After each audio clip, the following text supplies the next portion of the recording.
I know firsthand how complex and overwhelming immigration processes can be. It's rarely a straightforward journey, and sometimes, even with the best intentions, things can get misinterpreted or misunderstood. I want to emphasize that my goal here is purely to share the knowledge that I have learned along the way and hopefully make your experience just a bit easier. Now, today I'll be sharing 3 questions from the comment section that I believe could really benefit a lot of you. These are some of the top questions that people have been asking, so I hope this will help to clear up a few things and bring you closer to your goal. So let's jump right in.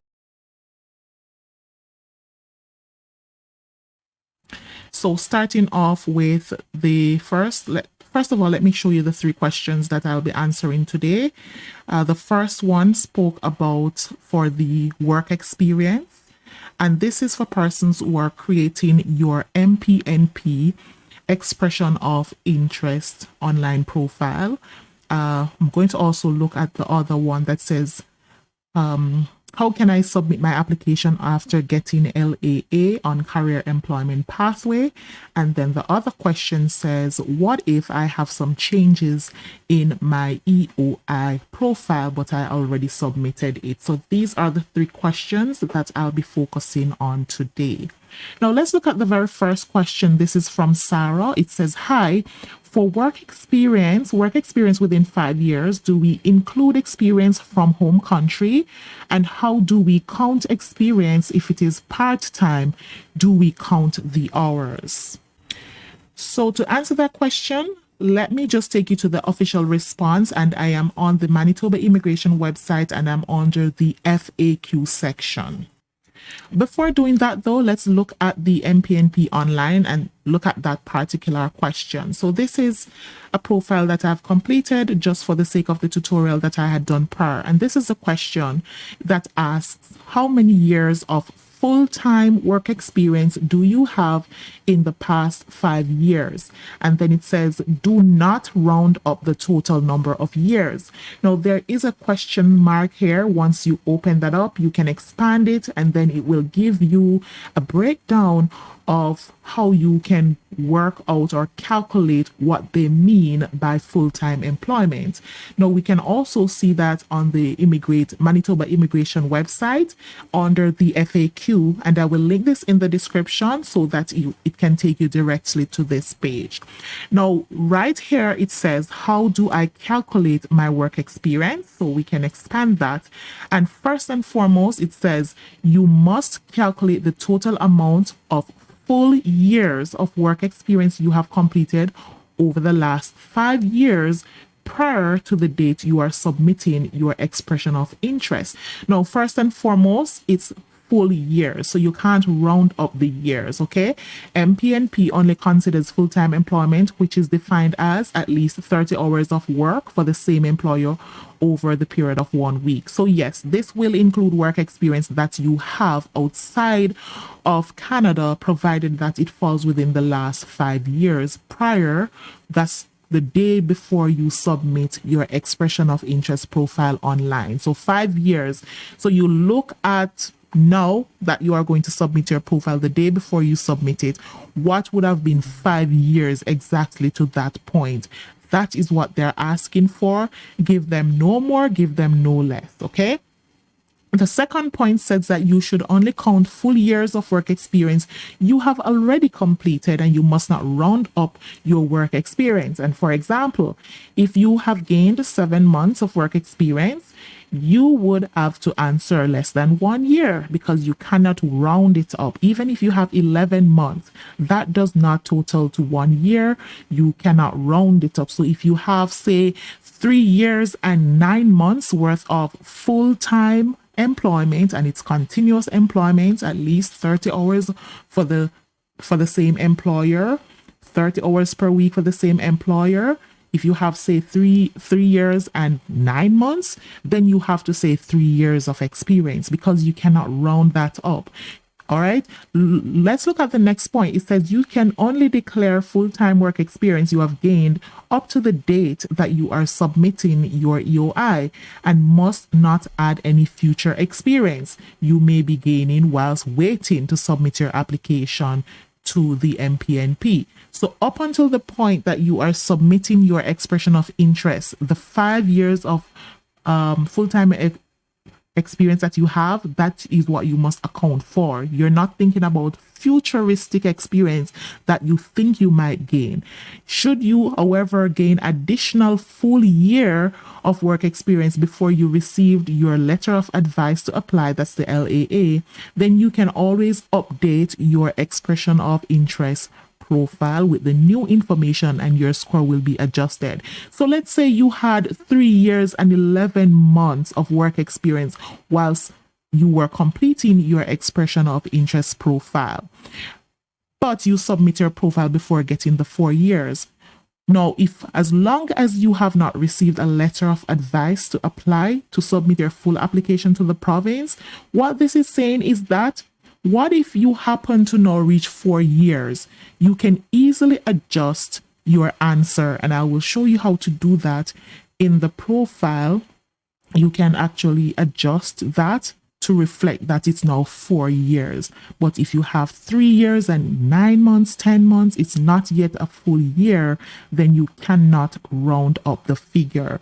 Now, even if you were working part-time or casually, as long as those part-time or casual work amount to at least 30 hours for the same employer over the period of 1 week, then you are still eligible, okay? Even if you're working part-time or casually, provided that you meet this criteria, right, you are still eligible. And that was answered, and I've shared the answer from an email that was sent to the province, and that was answered. It does not matter if you are a full-time employee, part-time, or a casual employee, because you can have a casual job but you're still doing over 30 hours per week or 30 hours per week. As long as you meet this criteria, it matters not if you're full-time or part-time, then you are eligible or you're considered to be doing full-time work, but it has to be continuous work for the same employer. At least weekly, you're doing 30 hours. All right, so let's look at this. It says you should only declare full-time work experience if you have gained up to the date you are submitting your EOI. You must not add any future experience whilst you're waiting. Okay, so we have gone through this, but you can always update your EOI with the new information and your score will be adjusted. Important to note, should you have less full-time work experience than you claim in your EOI, a subsequent application to the MPNP will be refused and you may be subjected to a ban, which would keep you from submitting another EOI for a period of 2 years. So if you misrepresent, and this is so crucial, why?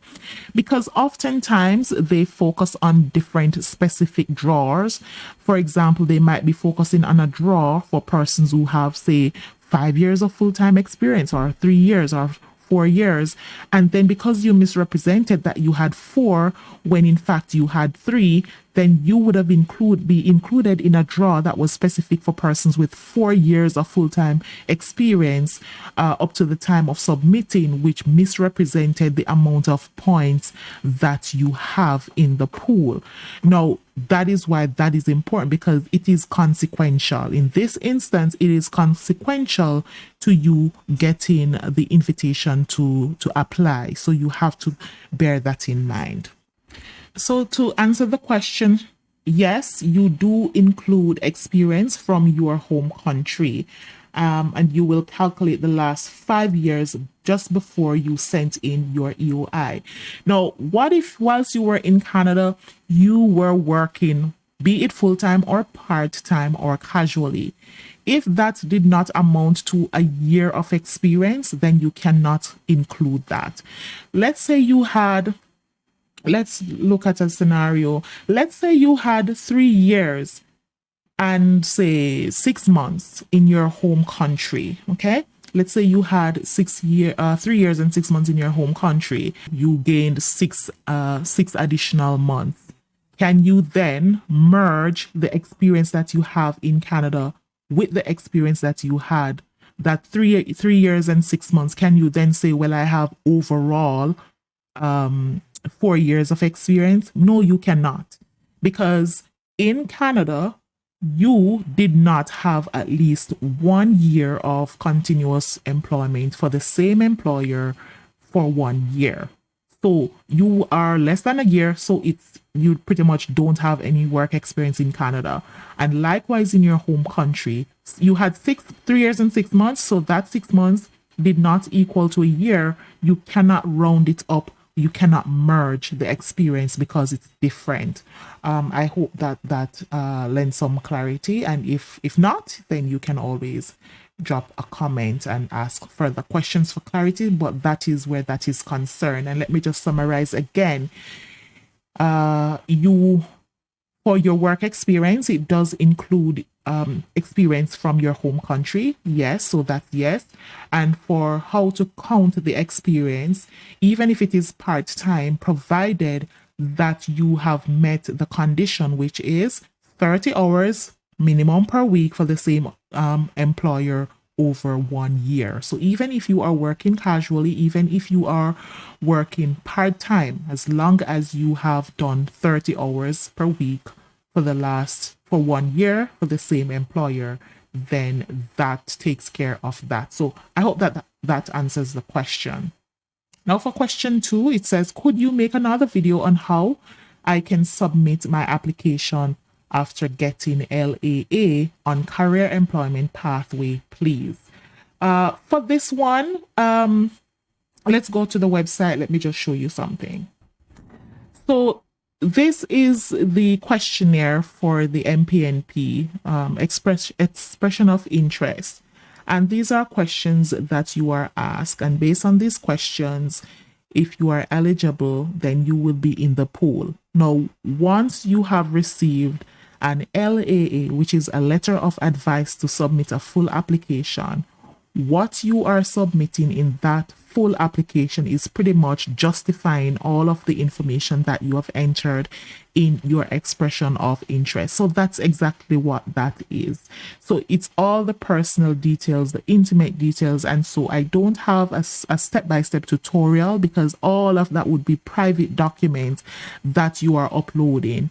Let me just go through and give you an idea of what that will look like. You log into your online portal, and then you look for the section that says start a full application.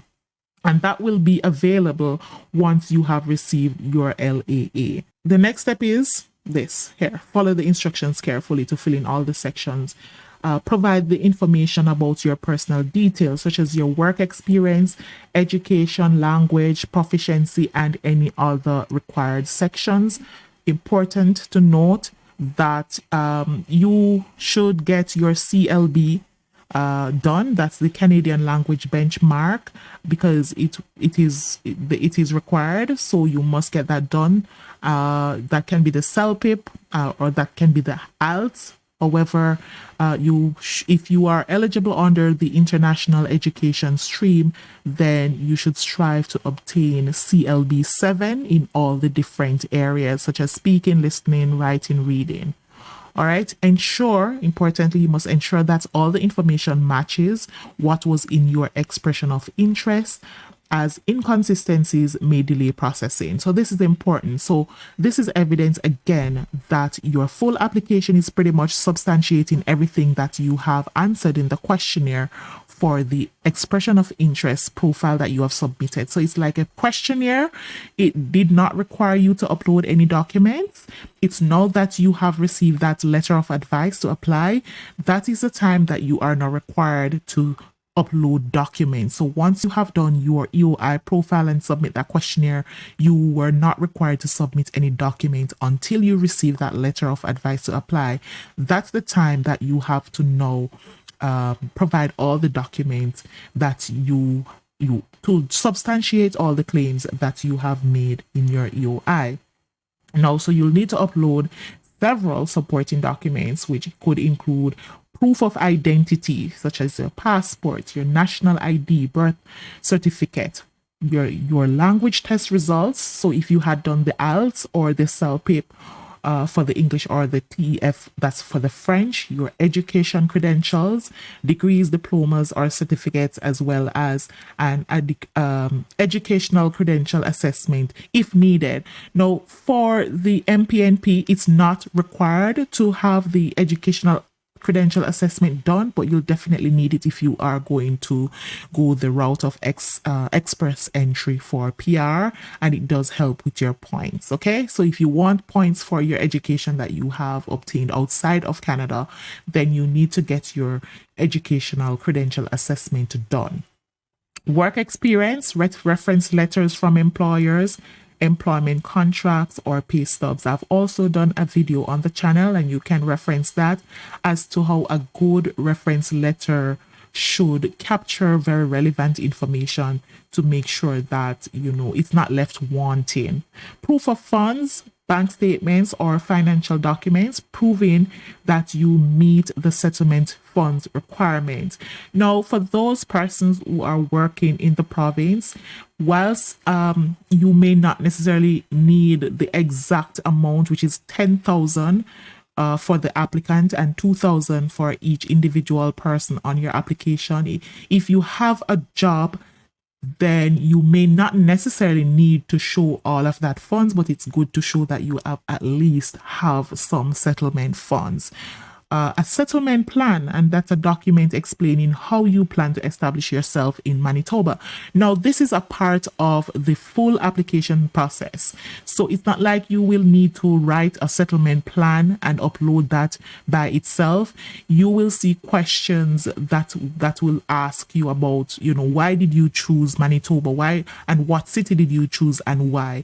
And it does have some characters limitation. So it's not like it's a long epistle that you need to provide. It does have the questions, so it's pretty much just you answering questions as to why you chose the province of Manitoba, how you plan to settle, why you choose the city that you chose, that sort of stuff. So that settlement plan will also be a part, and you will see the different slots that you are required to upload the documents, and you will see the different questions that you need to answer. It's just a matter of going through and answering the questions and uploading the different documents that you need to.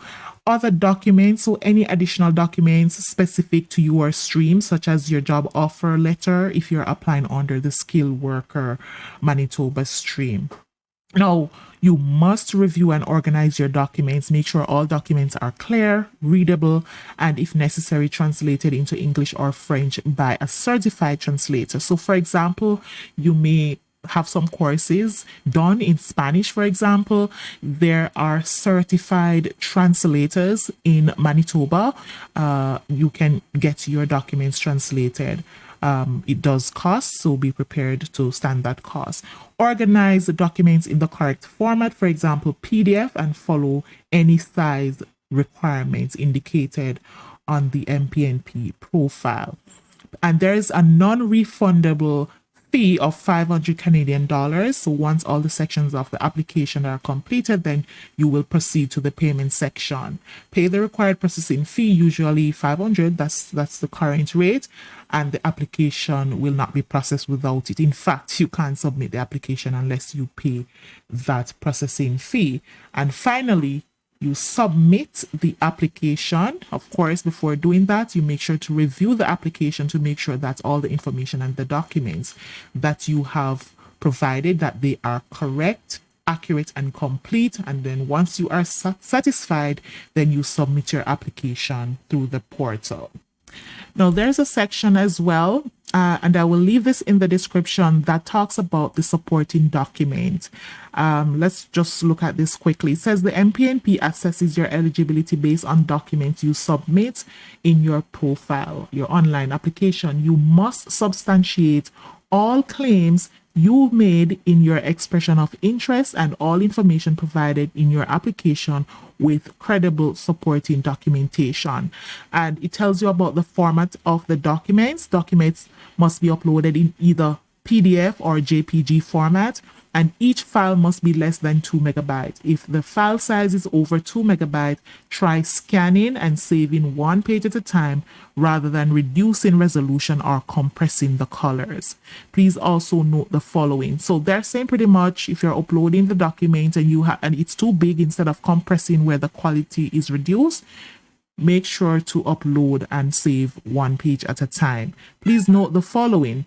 Documents should be scanned using a flatbed scanner and not a mobile phone application. Some people ignore these things. If your documents look, in my country we say macheted, if your documents look funny, that's not recommended. This is what they recommend. Use a flatbed scanner and not a mobile phone. A lot of us have scanners on our phone and we tend to just scan the documents. Not all the time we're able to scan a perfect image, and so sometimes it looks bent out of shape.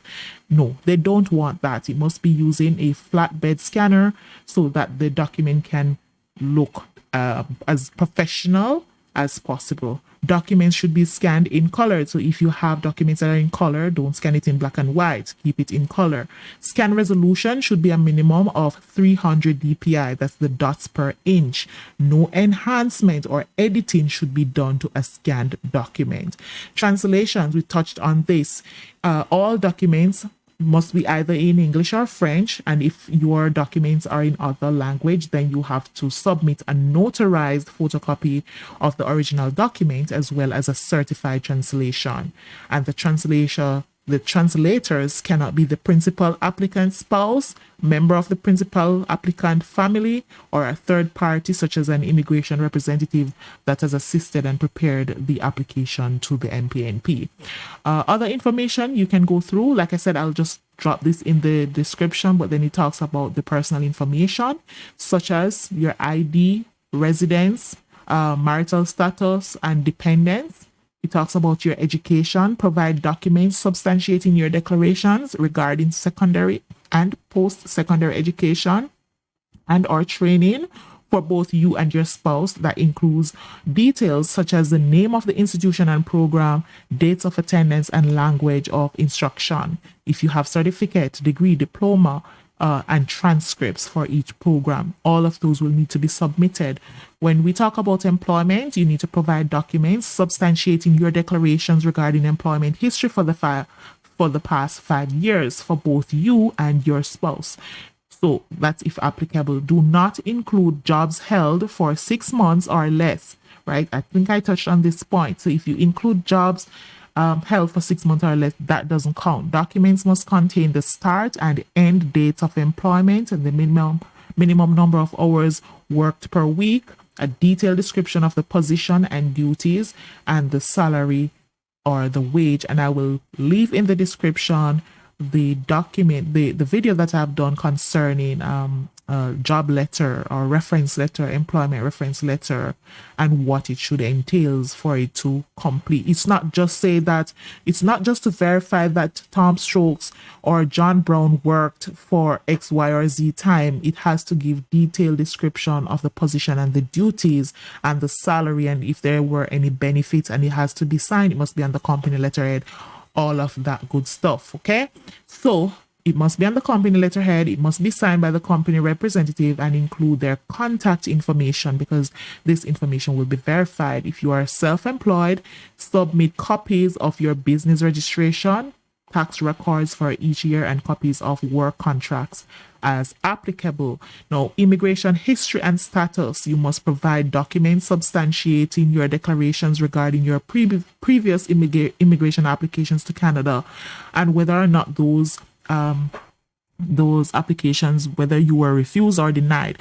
So let's say you had used a representative, you would have received a letter. If you did not submit your application yourself, make sure to start putting those documents together because you will need to submit all those information. So you need the decision letters for Provincial Nominee Program application. You need the decision letter for federal immigration, entry visas, work and study. Whatever the status was, you need those decision letters, and that is the final decision that you would have obtained from IRCC, whether it was approval, whether it was withdrawn, or whether it was not approved. You will all you will need all of those decision letters to justify your history, and you don't want to not tell the truth where this is concerned. Language ability, settlement funds. Settlement funds are sufficient and available funds that economic immigrants must prove they have to settle in Canada. And you can look at the settlement funds page on our website for the amount of money you must demonstrate and what documentation is acceptable. And we can just open this up to see what this says here. Settlement funds are sufficient and available. All applicants should have a minimum of 10,000 plus 2,000 per accompanying family member, and that's in Canadian dollars.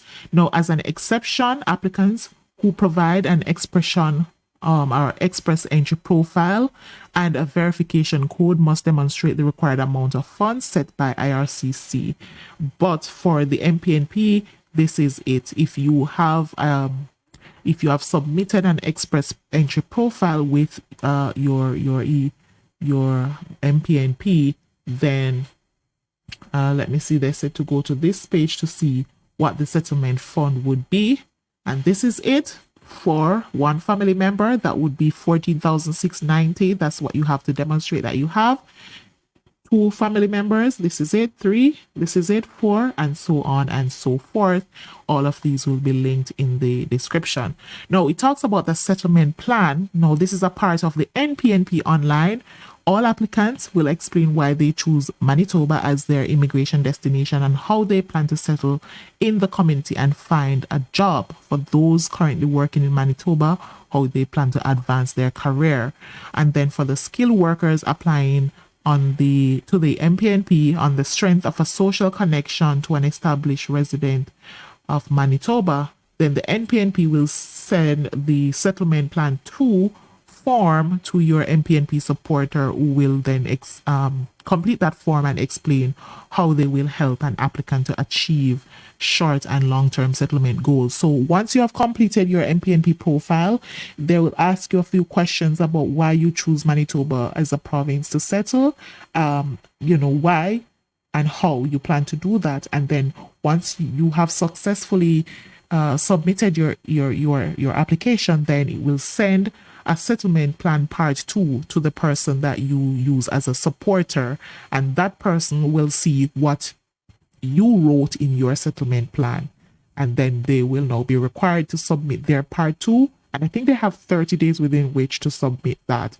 So here's another cliff note here. It says applicants who provide an express entry profile and verification code in their EOI and or application must also provide an educational credential assessment for your education obtained outside of Canada, a copy of your application profile, details from IRCC, and financial documents demonstrating sufficient funds to meet express entry requirements. So if you did not already complete an expression or express entry profile, then you don't necessarily have to submit the credentials assessment when you are doing your MPNP profile. But note that you can always submit a web form later on. What if you had, say, 9 months of experience in Canada and you were just waiting for 3 more months to be eligible under the CEC for express entry? Then you can go ahead, create your profile once you're eligible, and then send a web form to link your express entry profile to your MPNP, so that once you have gotten your nomination, then the 600 points can then be added to your express entry profile. So note that as well. Like I said, I'll leave this in the description so that you can do further reading on this, but it is concerning the supporting documents, and it does give some insights on what is required. So we know that information is not scarce, it's just that it is so much and all over the place.